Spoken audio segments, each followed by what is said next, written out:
From CPRE and the CPRE Knowledge Hub, this is Research Minutes, a weekly look at new and important research in education. Today we dive into teacher screening, a new system adopted in LA's Unified School District to identify, assess, and hire high-quality teachers. This is really an 8-part series of assessments that includes a structured interview with HR staff, a writing sample, their professional references from past work experience or student teaching experience, and they give a sample lesson demonstration to HR staff. We welcome USC's Paul Bruno, who recently led a comprehensive study of the screening system to determine its impacts on outcomes like teacher attendance, classroom evaluations, and student performance. Applicant teachers who had a total screening score that was 1 standard deviation higher were about 1 percentage point less likely to get an unsatisfactory final evaluation rating. That's about the difference between a first and a second year teacher, and they were 1 to 2 percentage points more likely to stay in their school after the year is over. Bruno joins CPRE Knowledge Hub Managing Editor Keith Heumiller to discuss his findings and some potential implications for districts across the country. Ours is one of a few studies suggesting that it might be possible to predict more about new teacher quality during the hiring process than has often been assumed. So if you have a lot of discretion and you're trying to choose between lots of different applicants, investing more in that screening process might be worthwhile. That's right now on Research Minutes.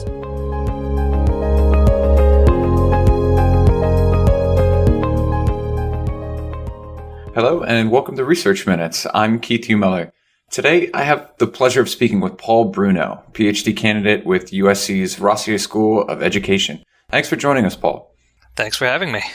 So today we're going to be discussing your study co-authored with Michigan State University's Catherine Strunk, titled Making the Cut, the Effectiveness of Teacher Screening and Hiring in the Los Angeles Unified School District. It was just published in Educational Evaluation and Policy Analysis, and it centers on a new teacher screening system being used in LAUSD and how successful that system is at predicting teacher evaluation outcomes, their impact on student achievement, attendance, and more. But to start, could you maybe set the stage for us a little bit? What do we know about these kind of screening systems in general, and how prevalent are they in the U.S.?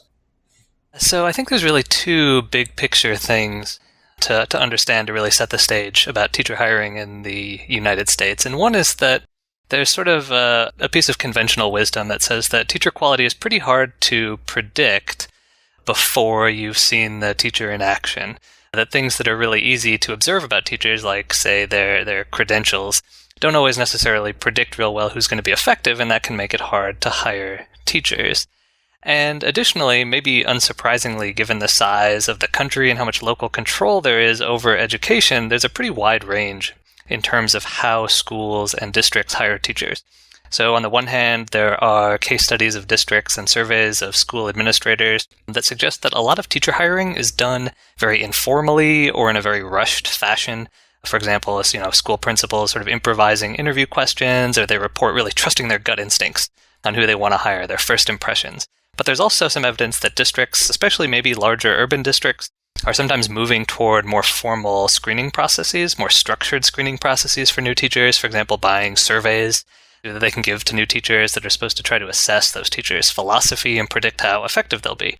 And that's really consistent with my own experience as a classroom teacher. I taught middle school science, and my job interviews, at some of my job interviews, I applied to schools and I had multiple really structured interviews with multiple staff members and gave sample lesson demonstrations to actual students in actual classrooms where I would be teaching.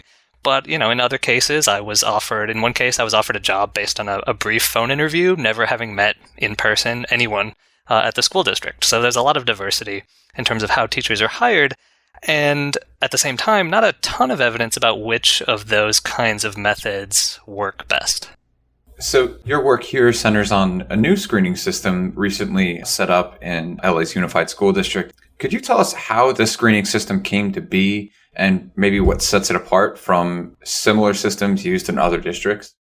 Yeah, I think there's really 2 distinctive features about the Los Angeles context that are helpful to understand here. So one is that Los Angeles in addition to being a sort of a huge school district, has a very centralized hiring system, much more centralized than many other places, meaning that teachers don't apply directly to specific schools or to specific positions in the district. They apply to the district office. And then at the district office, they're screened by district human resource specialists. And these district specialists check people's qualifications, make sure that they meet the necessary legal requirements to teach, and then make some assessments about who is sufficiently high quality to be placed on what they refer to as an eligibility list. And these are teachers that have been deemed eligible to be hired by school principals, and then school principals who have open positions to fill are given that list of eligible teachers to hire from, and they can do additional screening. The school principals can do additional screening if they so choose. And then more recently, LAUSD has substantially revised the screening system that it uses to assess these applicants. So now they've adopted what they call the multiple measures teacher selection process, which is what we study in this paper. And this is really an 8-part series of assessments that applicant teachers are scored on. So that includes a structured interview with HR staff, a writing sample, their professional references from past work experience or student teaching experience, and they give a sample lesson demonstration to 2 HR staff who are sort of playing the role of students. And then applicants also get scores on their college GPA, their subject matter proficiency, and they can get a few additional points for some aspects of their background or certain aspects of their past preparation and performance. And each of those assessments is scored on a rubric that's intended to be aligned to specific district goals, such as the criteria against which teachers are eventually evaluated. And applicants have to get minimum scores overall and on many of the individual assessments to be placed on that eligibility list. And this is really a much more structured system than you see in many places. As I said before, sometimes teachers are hired much more informally than this. So this is on the relatively centralized, relatively structured end of the way that we see teachers being hired around the country. Do you know, was there a specific driver for the district to implement this new approach or this new assessment system? Were they having issues in the past, or is this just the course of continual improvement? I think it's part of a process of continual improvement for the district. I think they had a number of goals that they wanted to advance simultaneously. So one is they wanted to make sure that they were using this, their screening time and their screening investment to identify teacher effectiveness as well as possible, to collect as much information and useful information as they could about applicants as they applied. This time when they were making these revisions also corresponded to a time when the district was changing some of its teacher evaluation frameworks, and they wanted to make sure that they were aligning with the changing expectations for teachers in the district.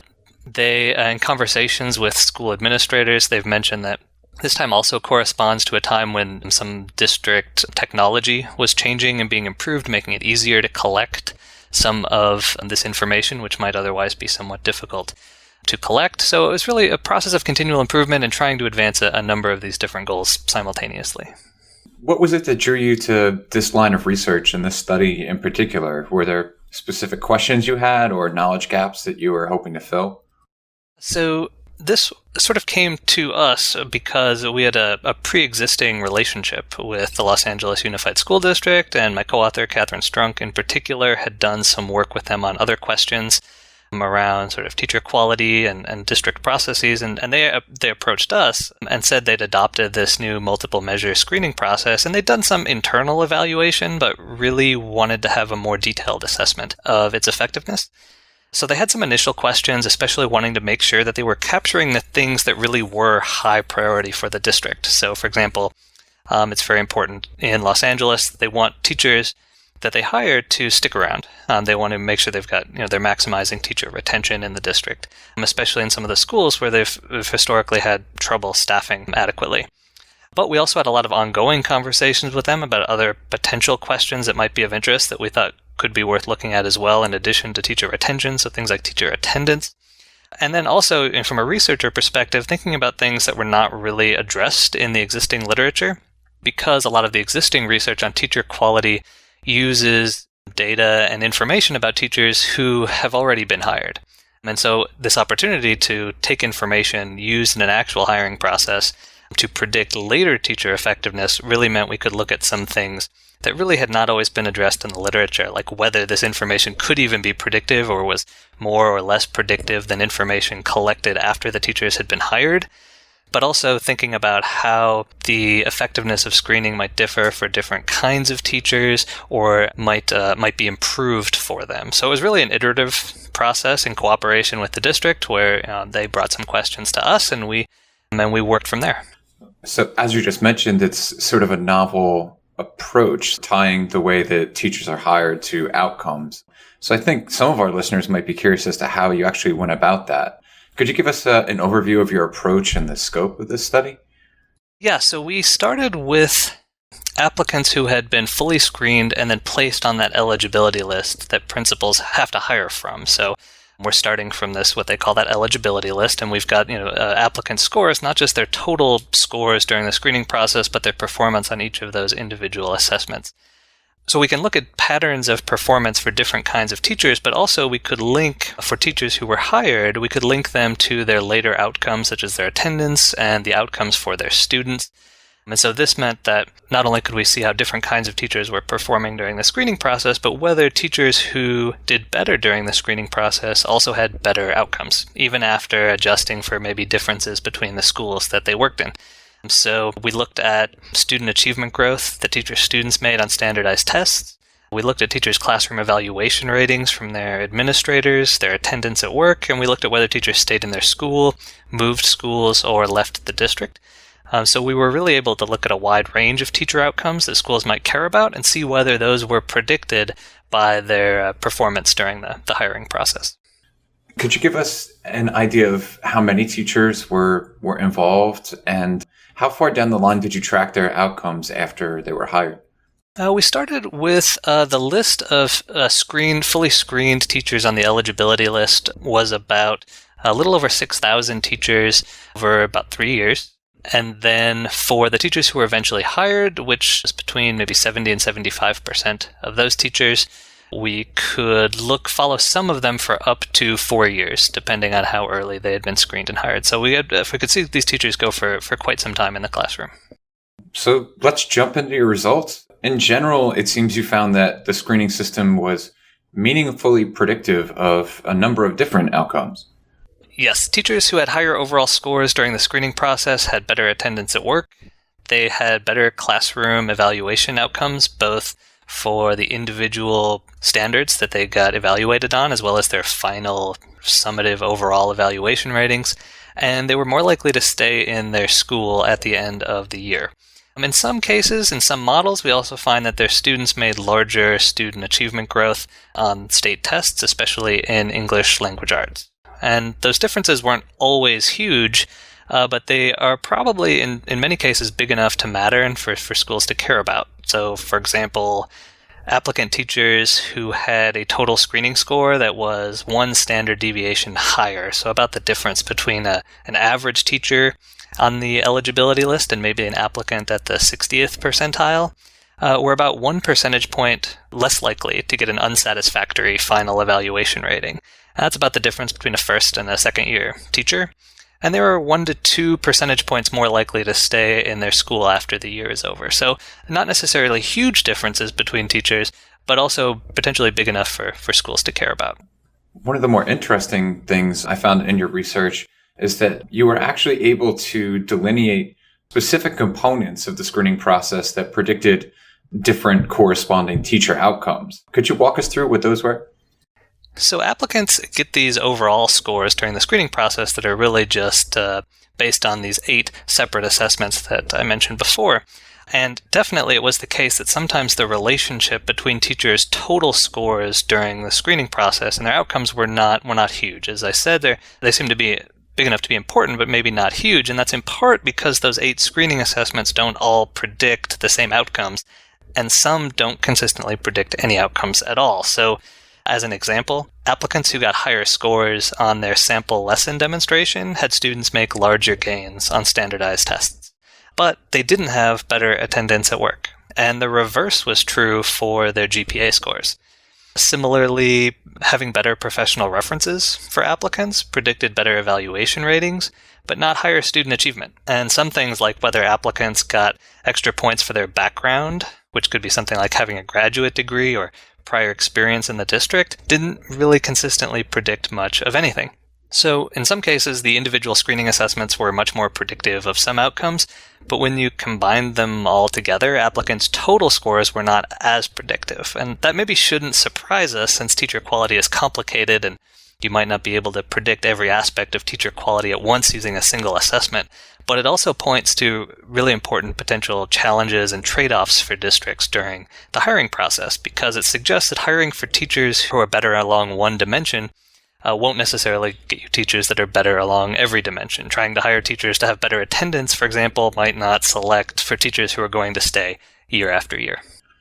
So it seems that at least one of the takeaways would be that hiring better teachers and finding more effective systems to identify better teachers leads to better results. But I take it it's a little bit more nuanced than that. I'd be curious to know what you think the implications are here, either locally for LA or for similar districts across the country.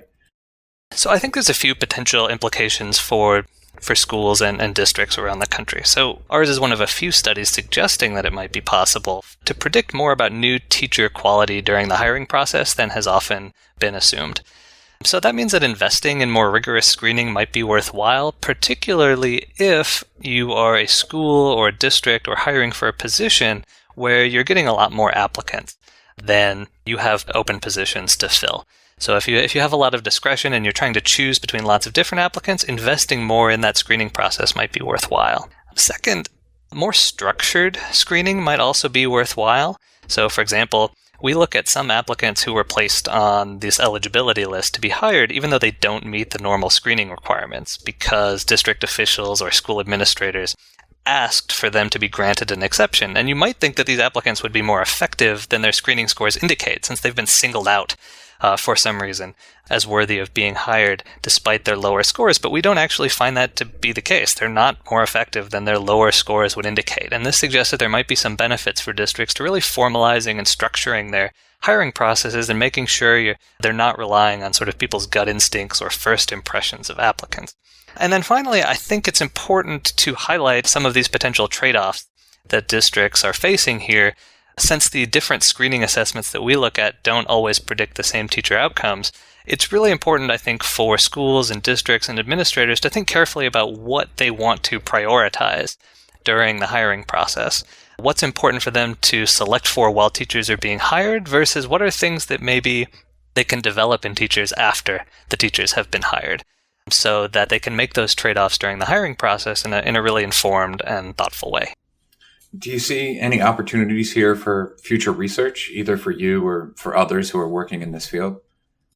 Yeah, there is still a ton that we don't know about how to hire teachers. We're certainly working on an ongoing basis with Los Angeles to try to look at some of these things. So, for example, we don't know much about how to differentiate the hiring process for different kinds of teachers. And that could be really important because maybe different kinds of teachers need different skills. Or maybe there are more of some kinds of teachers to choose from in the first place. Maybe you want screening that's more rigorous for types of teachers where you have more to choose from. Maybe a school gets lots of applicants to be elementary teachers, but not a lot of special education teachers, and so maybe you want to differentiate the screening process for teachers for that reason. And we also don't know much about how more rigorous screening impacts who applies in the first place. So, for example, does screening more intensely discourage some good candidates from applying, or does it encourage good applicants to apply because they believe they'll stand out in the crowd from the other applicants? These are really potentially important questions. We don't know as much. We know even less, I should say, about sort of how applicants perceive the hiring process and whether those things matter. So those things can have important implications for whether investing in this kind of screening is worthwhile. It's intriguing work, Paul, and I would encourage all of our listeners to go read the full paper. It's titled Making the Cut, The Effectiveness of Teacher Screening and Hiring in the Los Angeles Unified School District, and it's recently published in Educational Evaluation and Policy Analysis. Paul Bruno, thanks so much for joining us today. Thank you. Thanks for listening to this week's Research Minutes. presented by the CPRE Knowledge Hub. For more episodes of this podcast, or to subscribe to the series, visit us at cprehub.org. That's cprehub.org. To share thoughts on today's episode, or to suggest future topics, follow us on Twitter at CPRE Hub.